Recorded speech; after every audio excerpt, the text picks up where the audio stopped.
Hello, my name is Christopher Trent Kirksey, and I'm doing my presentation over Edward Thorndike, a American psychologist, and he's most commonly known, and one thing that stuck out to me the most was his work on research and development of what's called the law of effect. And we'll get into that here in just a minute, but real quick, just about his early life. Dr. Thorndike was born on August 31st, 1874 in Williamsburg, Massachusetts. He was a son to Edward, Robert, and Abby Brewster Thorndike. His father was a minister within the Methodist denomination. Edward later had siblings, a brother named Lynn and a sister named Mildred. He also had an older sister named Ashley. And based off my research and from what I developed in the early life of Mr. Thorndike, it seems that his family is extremely intelligent, as his father was mentioned to have been studying law, practicing law prior to his calling into ministry, to where he served the remainder of his life on earth. His mother is quote-unquote noted for her extraordinary intelligence, artistic ability, gentleness, and deeply religious nature, according to practicalpsychology.com. It just seems that Dr. Thorndike was inherited with a mind of substantial intellect, and we can really kind of see that playing out throughout his life. As time progresses and life moves on, as obviously as one gets older, he progresses into college. And of course, I've made a mention a few times that I call him Dr. Thorndike, and this is because later in his life he receives a PhD. So obviously you can't receive a PhD without first having an undergraduate degree. So Dr. Thorndike initially graduated from Wesleyan University with his undergraduate degree in 1891. After graduating from Wesleyan University, Thorndike's education continued at Harvard University for his graduate studies. While at Harvard, Dr. Thorndike began conducting experiments, and what he was mostly interested in was research on the learning capabilities and learning patterns of children, and he wanted to understand that better. However, his ability to do this was extremely limited and was only able to conduct experiments on animals. And in particular, more specifically, the animal that he had to do this research on were chicks, baby chickens. And actually, this practice of studying psychology on animals was revolutionary thanks to Dr. Thorndike. This was really something that he started just primarily because the resources available to him, he took advantage of. And so, yeah, there is the beginning of the modern scientific research model that Dr. Thorndike started, as far as the psyche of animals connected to the psyche of human beings. Dr. Thorndike finished his education at Harvard University by earning his second bachelor's degree from Harvard in 1896 and earning his graduate degree the following year in 1897. Dr. Thorndike wasn't finished with 3 degrees. He was much too smart for this. He had to go ahead and go on to get a 4th degree. And his 4th degree was completed at Columbia University, in which he earned his PhD in 1898. Eventually, after all of his education is complete, Dr. Thorndike met and married his wife, Elizabeth Moulton, in 1900, and the couple went on to raise 4 children. I was not able to find much more information on his family. Is much predominantly more focused on the work that he did, which is unfortunate. I believe that, the old saying, behind every great man is an even better wife, and I really would have enjoyed learning more about his family. As far as his career, after he graduated with his PhD, he took a job, his first teaching job at what's called the College for Women of Western Reserve University in Cleveland, Ohio in 1898. Now, it's also worthy to note, something that I saw in some of my research was Dr. Thorndike had received numerous offers, several offers, from a few different institutions that actually offered him a higher salary than what he was getting at this institution that he wound up being employed at, but he refused to be a part of that, primarily because his academic status would have been higher at the institution that he was in.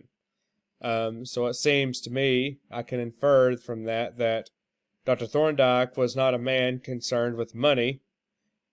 He was primarily a man concerned of wanting to reform what the current educational standard was, as well as really just wanting to hone in and promote his status and his work that he's done. Not so much on the money part, just more focused on the stature and the research that he had done. Now, Dr. Thorndike obviously was not going to be as influential today if he did not have influences upon him. Now, the only influences that I was able to discover in my research were two. And it was both influences that he had a personal connection with.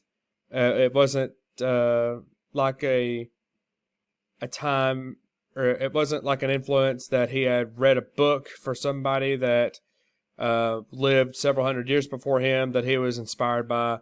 It wasn't any type of motivational speaker or anything like that. It was simply he was influenced by people that he had a personal connection with.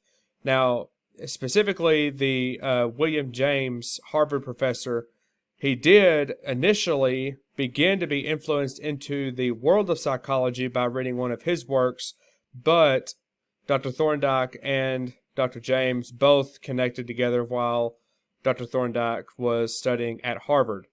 So he did have a personal connection with Dr. James, and this was foundationally, the ultimate and most significant influence on Dr. Thorndike, as this was the actual work that got him into the field in which he excelled. He actually saw a little a mention in an article that Dr. Thorndike had taken a class in psychology in his undergraduate, his first class, and he couldn't care less about it, evidently. He was not interested in it whatsoever. And in fact, he couldn't stand the class, and my paraphrasing of what the article said. But evidently, when Dr. Thorndike came across the work of The Principles of Psychology, authored by Harvard professor William James, that was really what really just drove him into the motivation to follow into the path that he went. As he was at Harvard and Columbia and other places, Thorndike received much guidance from psychologist James McKean Cattell during his research on animals. Cattell really promoted this, and in fact, while he was doing research, the Harvard University did not allow animals on campus for research, so Dr. Thorndike had two options and two things that he had to compromise with. He, number one, did studies in his own room at his own home where he lived, and he was also given access to the basement of a close friend and influence that he continued his research. his late life and death are just like the early life portion and personal life and stuff like that. There is not much information to go off of.